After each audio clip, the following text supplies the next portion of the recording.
It's right for you to say that, Brad, or Luke, or Lucy. Whoa. Bills to pay and... What's hang about? Stop. Right. So I didn't have bills to pay. I started my business off with £25,000 in debt, no income, whinging wife. I've got no qualifications to my name, not one. Everyone laughed at me.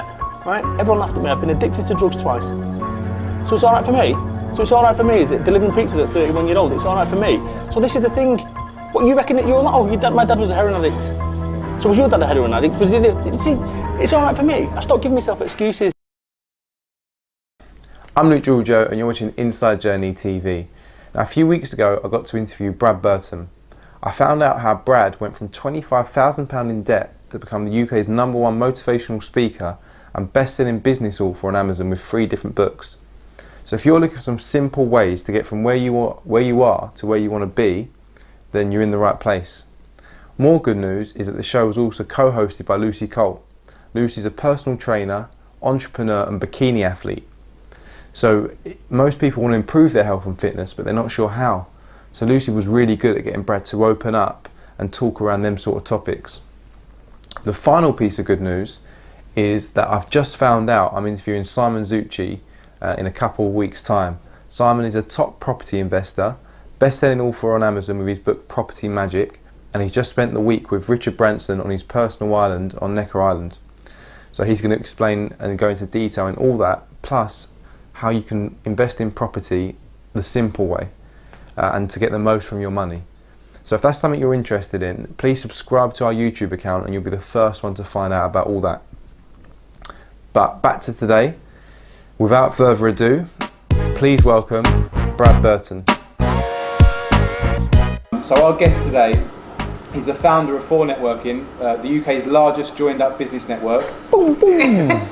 He's author of some of the highest-rated books on Amazon. The highest-rated book. The highest-rated. Come on, Luke. Let's big it up. Come on. He's the UK's #1 business and motivational speaker. Oh, so it says on my website. And he's also known as the Northern Tony Robbins. That's right. So I think that we're going to get a heck of a lot, me and Lucy. Hopefully Brad will enjoy it, and you guys are going to get a lot as well. So please welcome the one and only Brad Burton. Yeah, big gold clap, awesome. Oh, and the coffees are coming in. Look at this, brilliant, seamless. We are at Hunters, by the way. Hunters in Cockfosters right now, by the way, boys and girls. A little plug for Hunters at Cockfosters. Hunters, Cockfosters. Oh, look, thank you very much for looking after me. 2 shots, brilliant. There we go. Seamless. Okay, so Brad, I've just introduced you, and that's a really impressive list of achievements. But obviously, you didn't always start that successful. You weren't born with a silver spoon in your mouth. I think that's a fair assessment, Luke. I was born back in 1973. I know I look older. I'm 42 now, and I was born in Manchester, Salford. And I was brought up in the mean streets of Salford, Manchester. But I didn't realise it was the mean streets of Salford, Manchester, because when you're in it, you don't realise. A bit of a class clown at school. Come out with no qualifications. Worked in computer game shops, retail. Then I ended up working in Butlins. Over in Minehead, I was a chalet boy. People say, "Oh, was you a redcoat?" No, I'm allowed to say I wasn't. I was just a chalet boy. And then ended up writing on magazines, being a computer game journalist back in 2021. I blagged my way into a role there. And then it all went horribly wrong when I got into the rave scene, that wasn't too bad, but I ended up with 2 bullets put through my window over in Manchester. And I'm not going to go into it. I wasn't involved in drugs and that sort of stuff. It wasn't my bad. I was caught in a crossfire effectively, but it was one that wasn't a nice story. It is available in my second book, that story. But it was a dark time for me. So you've gone from being this happy-go-lucky 21-year-old, like our Lucy, and to everything going horribly wrong. So everything was fun prior to that point when the bullets went through the window. And the thing is with fun and games, it's all fun and games until it stops becoming all fun and games. And as a kid brought up on hip-hop, it was all about wearing your cap backwards and being gangster. I tell you, I don't know if you can swear on your show, but you might have to beat it out. But the bottom line is, it's it's all fun and games, like I say, until the reality of real bullets coming through your window, and it just changed my life and my direction forever. But I wouldn't be sat here with you guys today if it wasn't for that dark days. And this is what I say to people in my motivational stuff. You know what? The darkest day of your life, I want you to think for a second about the worst day of your life, which in my case was 1993, and the best day of your life, kids, whatever, right? These bookends in your life are now steering you down a path you now walk. And every single person who's watching this right now, every decision that they've ever made has brought them to this moment where they're watching this video. Definitely. Nuts. So I know Lucy's in the fitness industry, so there's often people approach her. They've got to a point where they just want to make a change. Yeah. So for you, it was the shootings that made you want to change the way you was. Nah, wasn't. No, I've been lying to you. Yeah. What happened? He's rubbish, right? Let me tell you something. I moved away from Manchester, and I moved to Somerset. And I thought, if I'm going to be on the dole, I was on the dole at the time. If I'm going to be on the dole and unemployed, I might as well be by the sea. And I ended up living in Weston-super-Mare, and I was just bumming about effectively. That was it. But I was on the dole, and then what happened was I got bored being on the dole. I remember walking down Weston-super-Mare High Street, and I kicked a can that was on the high street. No one there to kick it back. I had no one. So I've moved from Manchester with all my friends in the support circle to I've got nothing. And Steve's with me, that memory. And what I did, I was on the dole, and I got an education, and that education was I'd go to the library every single day.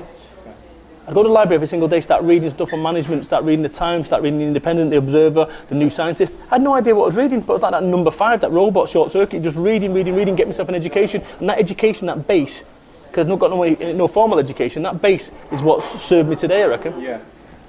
So I put here one of the really interesting points that you made, not interesting, but a point that caught my eye was when you started delivering pizzas. And for me, when I was watching, I've watched previous bits of you before, and this was something that really sort of stuck in my mind, because I can imagine this happening to me. Right. Can you tell us about that story? I was delivering pizzas to keep my business afloat, my first business, which was called Full Consultancy, which is a marketing agency. I'd walked out of a job, started my own business off, and it's like all fun and games. It stops becoming all fun and games. You know, you start a business off, it's all about working out business plans and all that. Hang about, if you're not making money in a business, it's a hobby and you should be doing it at weekends. So I did this business, 3 months in, I'm sat there struggling, and I end up culminated in me delivering pizzas. All went horribly wrong one day. So Monday to Friday, I'm Brad Burton, hi, I'm a marketing genius, I do this and this. And then Friday, 6 p.m, ding dong, hello mate, Domino's Pizza, I was delivering pizzas. And it all went horribly wrong one day when I rang a doorbell, door opens, one of my clients from a marketing business, and I'm there with a pizza box. It was horrible. And my blood went cold. You know, like when you made a mistake and you know you made a mistake and your blood goes cold? Yeah, that. Right. And I just said, Brad, what are you doing here? Yeah, what it is, Steve, was undertaking a direct marketing campaign for Domino's, so I thought I'd really get a feel for the organisation by delivering pizzas at weekend. Yeah. But he knew it was BS, I knew it was BS, and that was it, isn't it? Yeah, incredible really, because I think the best thing about it is that you did take action. You went out, you got a job. You didn't complain. You wasn't moaning. Oh, I did complain. Listen. I realised that I needed to. Trust me. No. Yeah, that's the point. Yeah. Don't get me wrong. I complained. I whined. Yeah. Whined like a good one. Yeah. And this is the thing that sometimes to get to see where you want to be, Bye everyone. Take care. See you later. To get to see where you want to be, you've got to go via A and B. And A and B is delivering pizzas. A and B is doing stuff that you don't want to do. And people don't want to do that. People just see, they want to read a book and then go from being A to B to success. It doesn't work like that. Yeah. I've been at this now for 11 years. 11 years of false starts, 11 years of getting it wrong, 11 years of heartache, feeling sorry for yourself, stress, 11 years to get to this point where actually I'm plausible enough to be on your great show. No, but if you go back 11 years, you wouldn't have been on the show. 10 years, you wouldn't have had me on the show. That's what great. I was reading about something the other day. A lot of people are A to Z people. They look at the beginning and they look at the end. They don't look at all the letters that go in the middle. Absolutely, kiddo. Lucy can probably expand on it. I'm sure a lot of people you deal with, they want to lose weight or they want to get fitter and they just expect it to happen. That's right. Absolutely, and that's the thing that I find a lot is, they might have tried things before and it doesn't work. So what's your advice to them? Just, not just with the health and fitness and losing weight, but in business, why get back up again? So I'm 42-year-old, right? I've been going to the gym for 5 years. I'm hardly Arnold Schwarzenegger. You know why? Because the gains or the losses or whatever are not made in the gym, they're made in the kitchen. Absolutely. And I'm guilty of that. I'm guilty of that. I like donuts, right? In fact, who doesn't like donuts? But the point is that's, and I've got to make changes there. But actually somewhere along the way, I'm unwilling to make those changes. So you need to be aware, how much are you willing to pay? What price are you willing to pay for your fitness? What price are you willing to pay for business success? Now, and I don't want to get to it, but I'll talk about it now. I had a nervous breakdown 3 years ago, right? And let's just talk about the gym situation. If you go in there and you go and ask me to go and curl 30 kg dumbbells, I can't do that, right? So if I tried to do it, I would strain. If I kept doing it, I'd get more frustrated, I'd burn my thing out, and before you know it, you've got a tear. Boom. Same situation, your brain's a muscle. Yeah. And if you put too much weight on it, or you ask it to exert too much, it breaks, it rips in the same way that any other muscle would. But somewhere along the way, nobody says, hey, what can you bench, what can you brain press? Nobody says it. It's that struggle, I think, that a lot of people don't want to go through, whether it's fitness or whether it's business. They don't want to go through that. And I've got something that's in your book. You said being comfortable is dangerous. It's being comfortable, yeah, totally, too comfortable. So a friend of mine, he's on 180 grand basic. 180 grand basic? What? 180 grand basic, he pulled 360,000 quid last year. 360,000 quid. And you know what, on a scale of 1 to 10, if you asked him how happy he was, and he asked him to write it anonymously, he'd write a 2. Yeah. Right? This is the thing. 3 years ago, I was making a whole lot more money. A whole lot more money. On a scale of 1 to 10, how happy was I? 2 or a 3? Yeah. Ask me now. I'm making, say, a third or you know, that money. I'm an 8 or a 9. Yeah. So somewhere along the way, we get it twisted about what's important. It's all about money. Success is all about business success, balance sheets, and that's what. No. Forget that. You know, success is what I've sussed out now. Success is doing what you want when you want to do it on your terms. Yeah. So what someone wants to say to you, oh Brad, that's all very well, because I have exactly the same conversations with people, friends and my family. I'm sorry, it's like for you to say that, Brad or Luke or Lucy, but whoa, bills to pay and... So hang on, stop, right? So I didn't have bills to pay. I started my business off with £25,000 in debt, no income, whinging wife. I've got no qualifications to my name, not one. Everyone laughed at me, right? Everyone laughed at me. I've been addicted to drugs twice. So it's all right for me? So it's all right for me, is it? Delivering pizzas at 31 years old, it's all right for me? Yeah. So this is the thing. What, you reckon that you're not? Oh, my dad was a heroin addict. Yeah. So was your dad a heroin addict? You see, it's all right for me. I stopped giving myself excuses. Yeah. Right? I used to look at people driving Range Rovers or whatever and go, oh, how did they afford that? It's all right for them. I'm going to self-spending. Right? So this is what I'd say to your audience. What excuse are you telling yourself? Well, the reason I can't be a success is I've got no qualifications, right? You know, well, look at me. This is a classic. I started phone networking off for £25,000 in debt. Anybody in parking? Outside? At least we're not filming. That's screwed up the video, sorry. Well done. You know, so if you think about me, my situation, I've got I started my business off for £25,000 in debt, no income, laughing stock. People told me I would never work. Wife wanted me to go and get a proper job, blah, blah, blah, the list goes on. And somewhere along the way, I bought something for 50 pence, sold it for £1, and repeated that. No investment, no bank could look at me, blah, blah, blah, blah, blah, right? I wrote my books. Oh, Brad, you can't possibly call a book Get Off Your Arse. Yeah. No one's going to publish that. So you know what I did? I published it myself. Yeah. But, well, you might self-publish it, Brad, but you're not going to get it in Waterstones. Let me tell you about that's in Waterstones. You know how it happened? It's by me picking up the phone to Waterstones buyer every single day for 6 weeks. Yeah. And eventually he picks up the call. Hiya, Steve, how are you doing? I've been trying to get hold of you for some... Yeah, sorry, Brad, not come back to you. Steve, is it all right if I come and see him? Yeah, of course, we've got a book. Went to see him. Went there, it's like Mr. Burns, this is the chief buyer at Waterstones, like that. I walked in.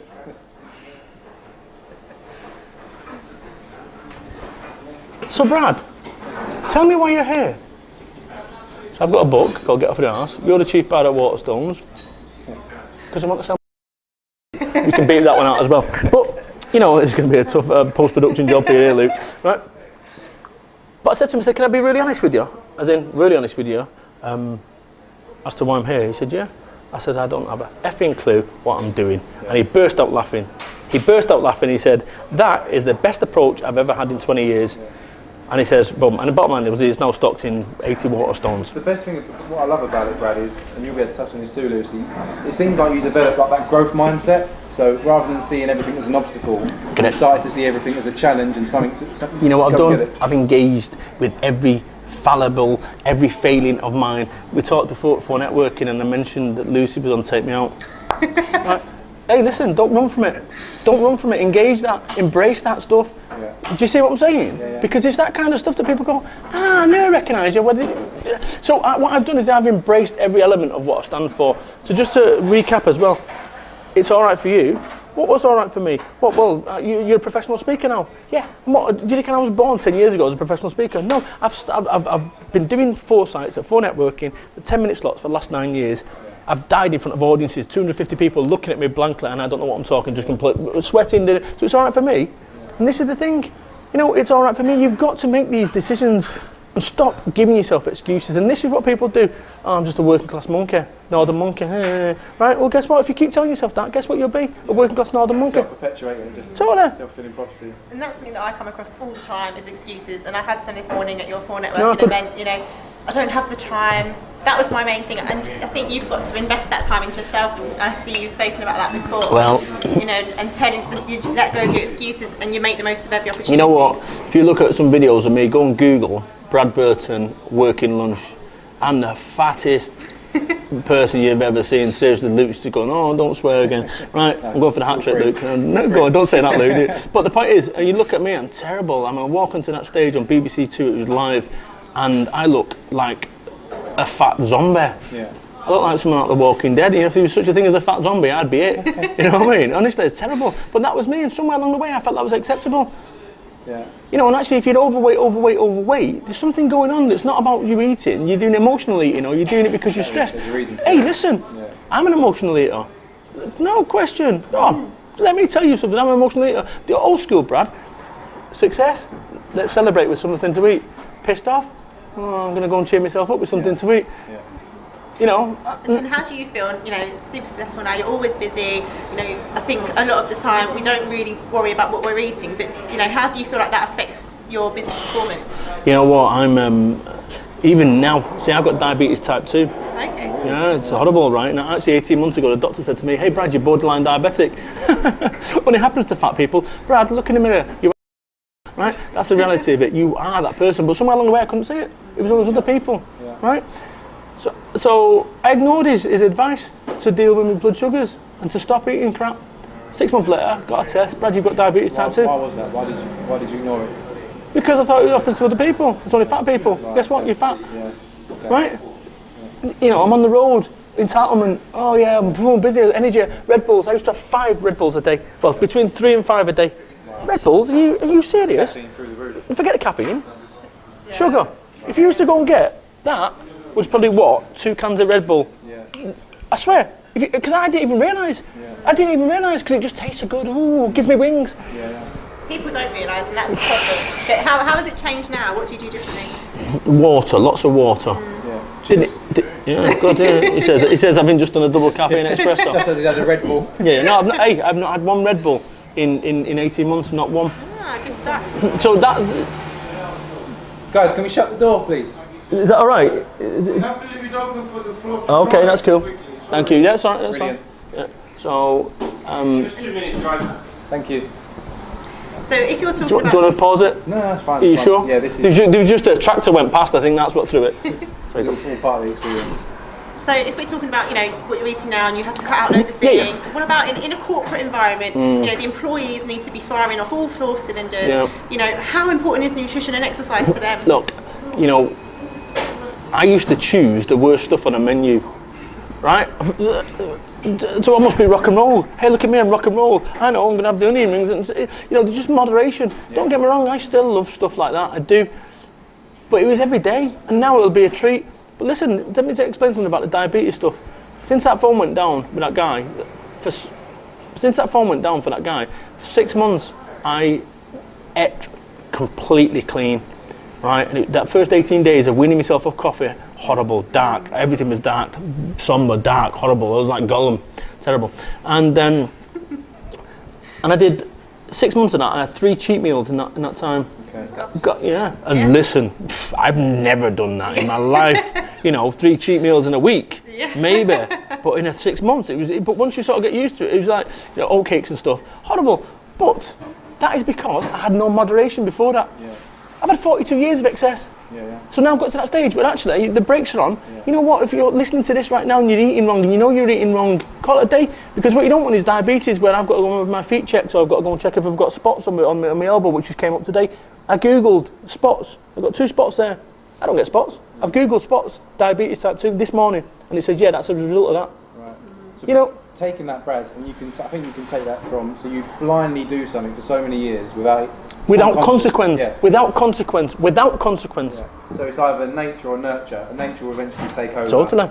So you can take that into business as well. Yeah, totally. And I think just something I got from your first book when you said people believe in they've got this like sort of zombie mindset where they believe in a job for life, pension, good degree. Well, you know what? People come into jobs for me with degrees. People that spent 4, 5, 6, I don't know how long you spend as a degree. And I'm not being disrespectful for that, because would I rather have a degree than not? Yes, I would. But equally, to be doing, let's say for the sake of argument, 4 years with further education, you know, then to come to me and like want 18 grand. Yeah. Really? I mean, you know, what about this for a daft idea? You don't get a further education, like I've not got a further education, and you build a business.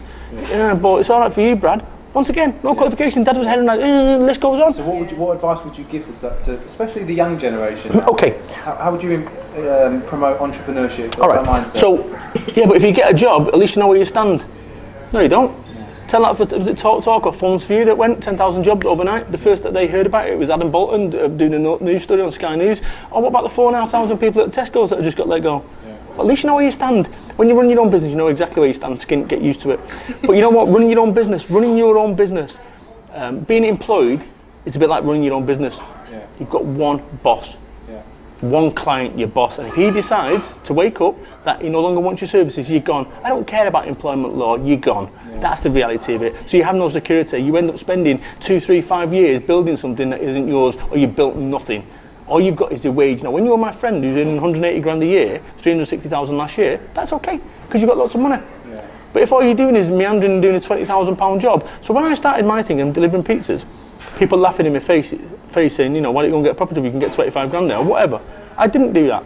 So for the first 6 years, I'd made no money. Yeah. So I'm struggling hand to mouth. Those guys who stayed in that role, great news, Luke. We're going to done really well performance-wise. We're going to give you a 3% pay rise, which is well above inflation. Yeah. So you're going to get an extra £40 every single month now. Brilliant. Well done. All the best. You know. It's just, how do we get? So I think so many people are stuck in that mindset. Yeah. That's what they want. That's what they're aspiring to. Well, young people, you know, you come out of uni and you are told, like I was told, to get a proper job. No. And you know, I don't want a proper job. No. You know, you're unemployable, Lucy. You're unemployable. Lucy, trust me, I've seen you operate. You're unemployable. You'd last about 2 minutes at any job. So you have to make your business. 2 minutes at the last job. Really? How long? A month. Boom. Can't do it, Brad. Can't do it. Unemployable. But, you know, and I think the pressure from our parents as well. Get a proper job. What can we say to people my age and coming out of uni? Okay, so always ask yourself the question: what is it about a proper job that you need? You know, well, I need to earn £800 a month or £600 a month, can live with my parents, right? So what about this for a daft idea? Rather than looking for a job, you look for a client that earns you £600 a month, or 4 clients at 150, or 10 clients. That's what you need to do. Spread bet, because once again, you're building something. I started my business off. I sound like a politician. 25 grand in debt, no qualification. Dad was heading at it. The addicted to drugs twice. Right? How have I managed to do it? I'll tell you how I've managed to do it. I've thrown this on. That muscle, I've decided to apply it. Rather than looking for a job, is to make this a success. I've used every ounce of my mental fortitude to start getting this stuff working. And if you think about it, tattoos, Mancunian, and somewhere along the way, I'm speaking at the business show, I'm the headline act, alongside the dragon guy, Charlie Plimco Plumbers, the guy who's made.com. So there's not, Me? There's what you're saying is there's not one way of doing it. No. You can be, as long as you put the work in and you apply yourself, there's not a set, you don't have to wear a suit, so, you don't have to no, speak in a absolutely. certain way. No, so what you need to do is you need to understand where your GPS for your life is programmed to. So think about that. So if I said to you, Lucy, where's your GPS for your life programmed to? Where's your destination for your life? My destination for life. So I've got an end goal. Tell me. I want to be the UK's #1 online trainer. What's stopping you doing that? Well, I'm going to call myself the Absolutely, #1 and it works for them. So that's that. So that's for your business goal. What about your life? What do you want ultimately? Where do you want to end up? Married, kids, and all that. Yeah, absolutely. Right. So I'm married. Sorry, but you're not my type. You've got a brain. Or a wife. Don't you can edit that. But the point I'm making is this: when you get in your car to come here today, you had to put in your GPS where this road was based on the postcode. If you didn't do that and you just tried to hoof it, you wouldn't know, you wouldn't have any shortcuts. So you've got to program for your life, your GPS for your life and your business. They're 2 separate destinations. So this is what I've done, is that actually, even if you lose your way, you'll always end up there. I've done a talk about the compound effect. So lots of little things that you do every single day, eventually, doing them small things, where's that going to take you? Absolutely. Is that going to take you to where you want to be, or is that going to take you to where... The question I always ask is this: You know, is what you're doing taking you nearer or further away from your goal every single day? Yeah. You know, so for instance, is this, me filming with you guys, taking me nearer or further away to my goal? It's taking me nearer. Yeah. You know, with all the hundreds of thousands of audiences that tune in. That's the dream. Right. That's the dream. But this is the thing, and the way you're going to get that is by getting great content. Yeah. Is by doing what you did to me. Hey, Brad, what's that, Luke? Boom. Hello, mate. I've watched your videos. Any chance? Yes. Yeah. And the more people you do with that, you've got more chance today than actually if you just do a guy walking down and videoed an hour and a half with him. Yeah. So you're smart operating, and actually you've got to start somewhere, and getting speakers like me will make it easier for you to get other speakers, and that's it. But you know what you're going to have to do? You're going to have to do 2 years of this, making no money, 2 years of having to have environments which is thinking, 2 years of making no money, and eventually, just eventually, and all of a sudden it takes light. But people don't want to do 2 years. What they want to do, they want to do the last interview. A to Boom. Z. Right, don't work like that. Yeah. So, speaking of your content, I mean, this is your newest book, is that right? Yeah, it is. Life Business Just Got Easier. There's a few titles in there which really stuck out in my mind, and I think Lucy will be able to talk about these as well. We lose so many days worrying about tomorrow, but so many todays worrying about tomorrows. I've been guilty of that. I think we all have. You know, what we do is, you know what, my life is going to be better when I get that new car. My life's going to be good when I go on holiday. My life's going to be good when we get that new house. What about today? Because some people in this world today will not see tomorrow. Some people will not see tomorrow. So we're so focused on tomorrow, next day, or what ifs. And any time I've ever had any stuff going on in my life, often the anticipation is worse than the reality.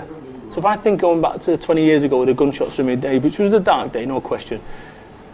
But do you see me waking up at night in fear anymore? Do you see me, that I'm tearful every day like I was 20 years ago? No. So it passes. It always passes. The fault is worse than the actual... The anticipation's worse than the reality, generally. Yeah. So no one's going to starve to death. You're not going to starve to death. Right, because what you'll do, you find a way. You will find a way. And this is the thing, once you get yourself over that, actually, the days of you having a Gucci belt and those Christian Louboutin shoes, right now, when you're self-employed, forget it, those are finished. But there's nothing so important. What's the point in working for 60, 80 hours or whatever it is in order to go and get a belt to then prove to people, look, I've got a Gucci belt. Forget it. Stop this. Don't get me wrong, I like nice stuff. 10 years ago, if you'd have asked me, what I was doing it for, I was doing it because I wanted a Lamborghini and stuff like that. 10 years on, I can't think of anything worse. If I won the lottery, I'd go and get a Lamborghini tomorrow. But I'm prepared to work for it. Nonsense, just nonsense. It's not a priority for you. No. I've got every PlayStation 4 game I want, right? And people laugh at that. But I remember when PlayStation Grand Theft Auto 3, so the date, don't know the date, but if you Google Grand Theft Auto 3 on the PS3, it tells you the release date, so I can see time code when I was. But that date, I was £3 short of being able to buy the game. I'd gone down the sofa, I'd gone down my footwell, I had £3 short, I didn't have £3. Yeah. I didn't have £3 to buy it on that day. Everything. So this is the thing, I understand the value of money. I understand the value of money, that actually money's important. Even your last pound, it might make no sense now, but your last pound makes a lot of sense. Yeah. I've had nothing. Just on that, so obviously you've been through a lot of experiences to where you are, and from that day where you were searching for £3 down your sofa to where you are now. And you know what? At a Costa this morning, £3.45. Yeah. Well, baby. Right, £3.45 for a Costa, and we're doing that every day. Yeah. Taking it for granted. And this is the thing, you've got to stop taking it for granted, and this applies to your life. Yeah. Don't take today for granted, because if you knew you had one day left on this earth, right, you wouldn't be taking today for granted. But we do. Oh, I'm a bit pissed off with this. Forget it. Enjoy today. So when today doesn't go so well, there's a saying that you've used, which this resonated with me a lot. Experience is what you win when you lose. I mentioned it before, that I spoke in front of a group of 250 people. It was in Cambridge. And I was due to be introduced by the managing director as the UK's number one motivational speaker. And the managing director said, and they've been laughing, all the staff have been laughing at the jokes of the directors, not that they're funny, because they're directors. Yeah. So one of them came on, the sales director, with a pair of shorts, everyone's, hilarious. Thinking, yeah, all right. So he's due to introduce me, he got an intro on his card. He goes, I can't remember what I'm supposed to say, so it's just some fat bloke from Manchester. Yeah. Everyone's going, who's this nutcase? So nothing I was doing was working. These 250 people were looking at me blankly, and it was horrible. And I'm just there, and I said, that's where that line come from. I went, because I'm thinking on my feet, just looking, and people, I'm trying my best jokes, nothing. Yeah. I just died, but I was set up wrong. And I said, something? I said, there's times in your life, in your business, when you're on stage in your department or your life, when you're looking for support and you've got none, and it's just you, and everyone's looking at you blankly, like now. But you know, in situations like this, experience is what you win when you lose. You know, that experience, you learn something. And I've learned something today. And I said to the audience, would you like to know what that is? They said, yeah. I said, never job in Norwich. and I walked off. And they all started laughing, and that was it. I done one. That's exactly right. So you didn't, rather than just sort of being a victim or trying to avoid listen, the situation, horrible. You've used it as a learning curve. Right, totally. But you think about any decision that you've ever made, no one, including me, wakes up and says, I'm going to go today. Yeah, exactly. Right, but every decision that you've ever made in your life, you thought it was a good one at the time. Yeah, yeah. Me eating burgers or whatever crap that I've been eating for the last 42 years, I thought it was a good decision because it's, you know, and this is short term. That short term, if you think about, I don't know if it's life limiting. I don't even know about diabetes too much, right? But it's not a pleasant illness as it goes on. That's all as a result of the stuff I've eaten. I could have avoided it. I got tipped off by the doctor to avoid it, and I ignored his advice. Yeah. Someone ignored my advice today. Yeah. And they'll just go on bumbling on with that, you know, bad decisions because you choose not to listen to that sound advice. You've got to want to be helped. I'm sure you've come across that as well. Yeah, well, kind of going on from that, you know, it's similar with healthy eating to prevent illnesses. You do the same things in your same job, or you don't take those actions to get to where you want to be in the future. You're just going downhill, aren't you?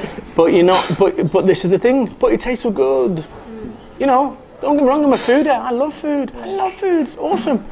But you've got to have a sort of a Moderation. Yeah, moderation, but also a vision of how you want to feel as you get older, what you want your body to look like. But nobody sees that. So when you're a kid and you're smoking fags, Yeah. you're smoking fags, smoke. Well, when I'm 60, I don't want to live anyway. You're right. Tell you that now. When you're 59, you've got grandkids, right? You know, no one has any consequences to their actions, and I've been guilty of that in my life. That I've had no consequences. And actually, if I go and get 50 pence piece, and it goes heads, brilliant, and the day it goes tails, oh, that's bad luck. Yeah. You know, and this is the thing, is that sometimes if you keep flipping a coin, it's going to not go your way. As I found out with diabetes, I'm gutted about that. It's probably one of my biggest, stupidest decisions. But the fact that it was happened over 42 years and I was tipped off that I could do something about it and I disregarded that advice, that's mental. So kind of taking that, it's you know, I've always got this saying, you know, it's not what you do, it's why you do it. And now you've got that reason why, you know, to not get any worse, to keep getting better. And kind of relating that to goal setting and having that vision at the end, how kind of important is goal setting to you in what you do, and how do you approach it? You know, my goal, my business plan, which is, people ask me my business plan is to be better in the next 2 weeks than the previous 2 weeks. That's it. Right? My goal setting is, you can pick it up, can't you? That's fine.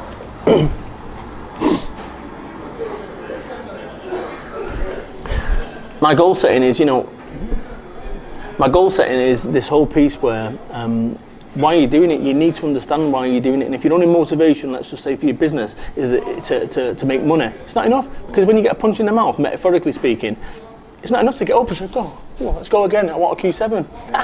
So you've got to get your goals and your why. My why is that I promised my mum that I'd get a private healthcare. I pay 165 quid a month for private healthcare for my mum. And my mum says to me, oh, what are you spending that money on a private healthcare? You know, if I get cancer, just go, you know, like, mum, shush. Well, I'm a socialist, you know, Labour, they should NHS. Mum, it's like, so she was like resisting it. It's a funny story, actually. And then she was like, I'm not signing those papers, even though I'm paying. I'm not signing those papers, right? I'll forge you something. And she said to me, no, not doing it. So anyway, I thought about it. I thought, right, I'm going to get this bio. I rang her up. She went, put the money in the ISA for the kids. I went, what, on top of the other ISA, right? I said, Mum, I said, do you remember that time when you rang me up about 6 months ago and you had toothache, wisdom tooth? I do actually, yeah. You was up all night crying with the pain. And you said to me, God, Brad, this pain's terrible. I'd pay £500 for it to go away. But that's why I didn't all that point taken. So my goal is to fund my mum's private healthcare and also to take my children to Disney World, which I said I'm going to do it 7 years in the trot now. Yeah. So every time it gets tough, that keeps me going. So if you can't do it for yourself, you know, same goes for health. If I can't do it for myself, I like burgers, and I do like burgers. Five Guys, amazing, by the way. Do get there, Covent Garden. And hopefully get an endorsement deal. But you know, if you can't do it for yourself, do it for your children, do it for your family, do it for your future. And this is the thing. One of the things that you've said, to be a successful leader, you need an idea, a vision and belief.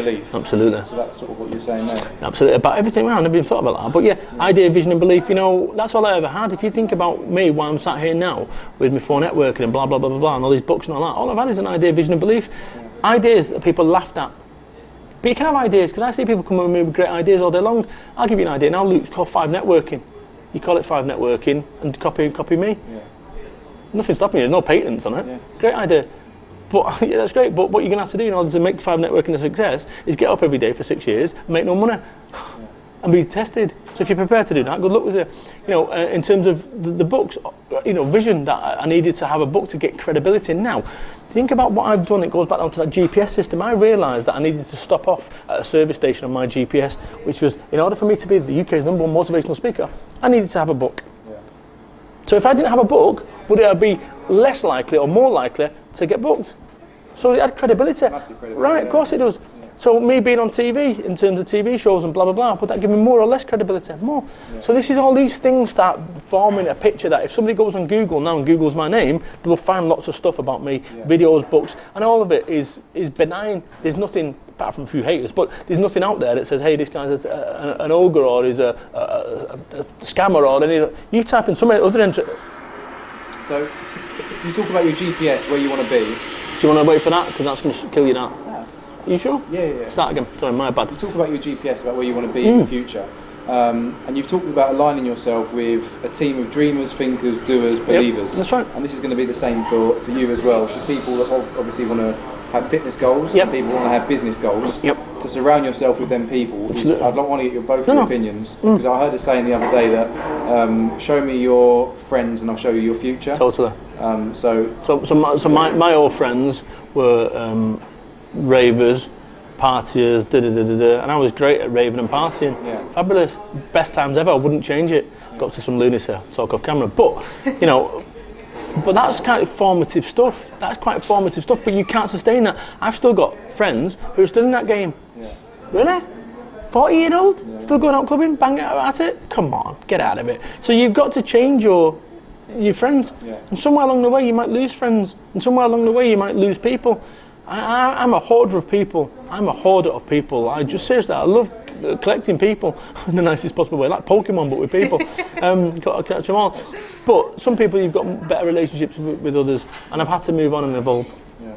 Lewis, what's your thoughts? Yeah, I think it's the same with me. Past 5 years, I've moved on from various things, and I've dropped out a lot of negative people. Right. People probably like you, Brad, saying you can't do it or you're not going to be able to do it. Says so who? You just drop them out. Says who? Yeah. And it's not that so some things that you can't drop out. My wife, right, right. She is. Some people would call it negative, some would call it pessimistic, some would call it realistic. I think she's a pessimist. Default position is pessimism. Right? But that's okay, because you've got a nutcase like me who's going, oh look, a squirrel, right? And she's going, actually the bills need paying, Brad, we're going to have the house repairs there.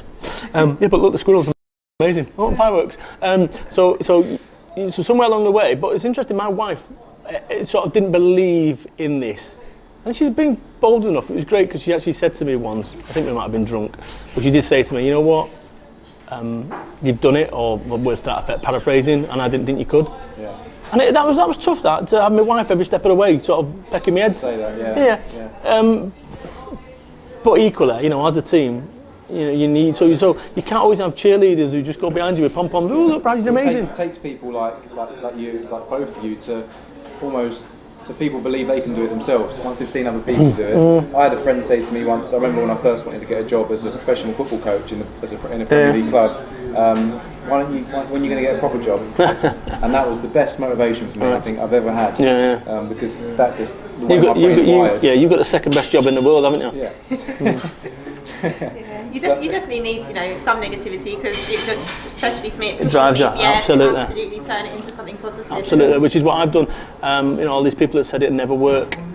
I was on a stage at Bentley a week or so ago, and I was told by professional speakers, Brad, your diction's wrong, and you need to slow down your pace. And when you speak, you talk about the future, you move to your right, and then you look to your left. Nonsense. I've had no training, none. What I've done it for the last 9 years, getting up speaking for 10 minutes, and eventually you know what you're talking about and how to say it and stuff. But I remember I was on Bentley stage and I went,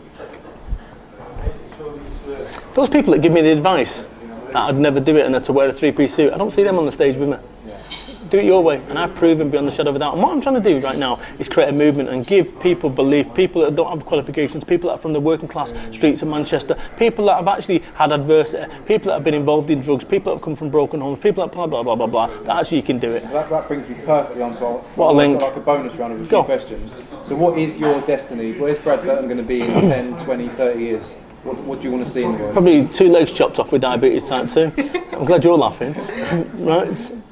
Blood sugars and dabbing myself, everything. You know what? I don't know. Listen, if I drop dead today, I've actually achieved more than anyone ever. You know, on my CV, I should have been a bank robber.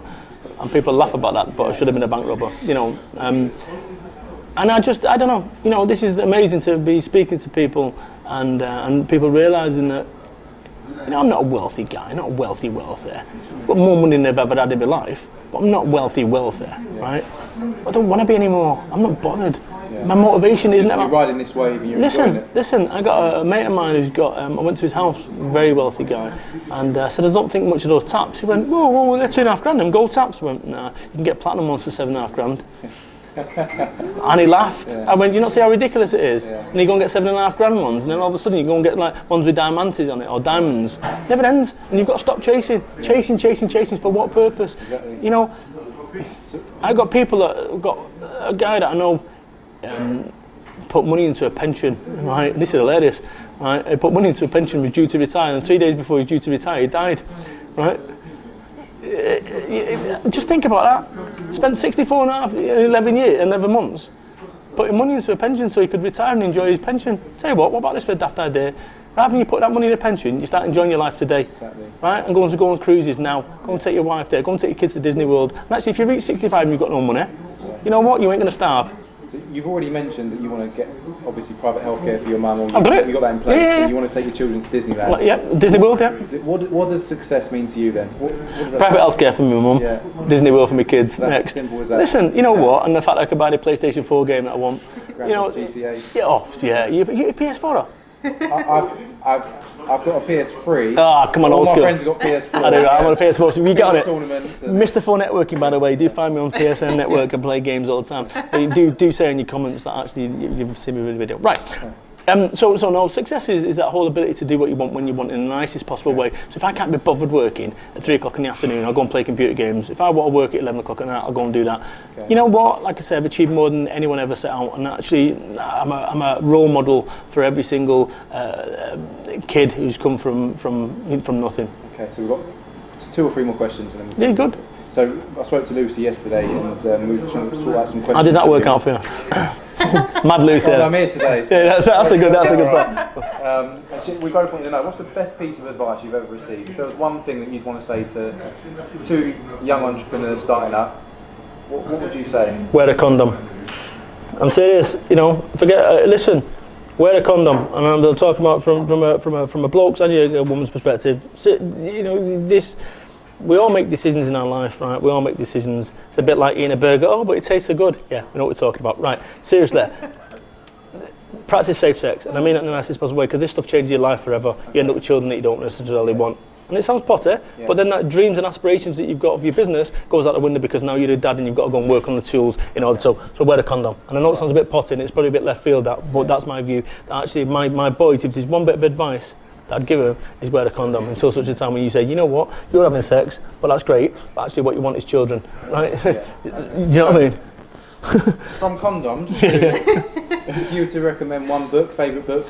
There's a book that changed my world, changed my life when all that shit was going on in Manchester. No, it wasn't. Forget my books. It was a book called 23 Steps to Achievement, 23 Steps to a Success. It's called both those, the titles. You can find it on Amazon. Okay. And it's by a guy called Robert J. Lumsden. And it's like 1976 was the first print. It's all dated. It's all dated now. You look at it like your wife should prepare your lunch for when you get there now. It's all that, right? What was it about it that really? Oh, just when I had nothing. I had nothing. As in, I was alone. I was fearful. I was scared. I had no money. I was everything that. So my life, which was living in Salford, Manchester, which was my world, suddenly it's like having a fish in a fish tank that's taken out and thrown into a completely different sea. You know, we don't know what he's doing. So that's what happened to me with all this stuff. And that was a book that kept me going in positivity. And I reckon I've taken so many cues from formative stuff. And actually, I tried getting hold of the guy. I got a private investigator to try find him. He's gone now. He's dead. Really? To say thank you. You know. So do check it out. It's like $2.99 on Amazon. But that book, you know, like I say, it's dated 1976 thinking. Yeah. But there's stuff in there that kept me going when I had nothing. Okay. And that's what I've tried to do with that one. Life Business Just Got Easier. Yeah. It's when people have run out of ideas, have run out of options, you know. And the first test that I say to people is read that book when you'll run out of options, because it'll give you the answers that you need. Okay. So I think we're coming to an end, and I think it's certainly got a lot from it myself, and I'm sure Lucy as well. Where can we find out more about you? What's your website? I have got the thing that I'm really working on at the moment is this Brad Camp, right? Which is me working with people in business. 10 people I work with. That's it. 10. Right, I charge £300 a day, no upsell, none of this. Hey, you know what, you can get in my mastermind group and it's £2,000. Not interested. Come to the front now. Not interested. Yeah. You can see the kind of guy I'm a straight talker, straight batter. I don't flannel. I'm a really honest guy. And what I want to do, I want to make a difference. And the first test that people have got to do at Brad Camp is get there. Right, that's your first test. If you can't get to Brad Camp, right, you know, then don't stop whinging about your problems. So I've got Brad Camp, which I'm going to be rolling up around the UK.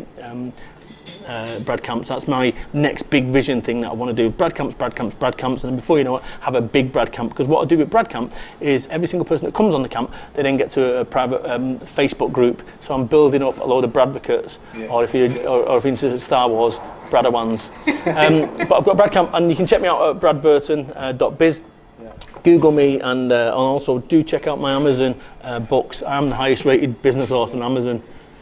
Check that out, 100%. And Twitter, you're a big Twitter fan. I love Twitter. What's You know Twitter, what? Brad? At Brad Burton. And in fact, I'm a Periscope, I'm a Instagram. I love Twitter. Yeah. People say, no one's interested that you just had a cheese sandwich. 114,000 people are. Yeah, that's incredible. What some people tweet, I looked the other day, and some of the people on Facebook just walked up the stairs, and now I'm doing the ironing. That's right. But you know what? That's the thing. That's social media. I love sharing because it keeps me sane when I'm on the road. 174 tweets a day I do on average.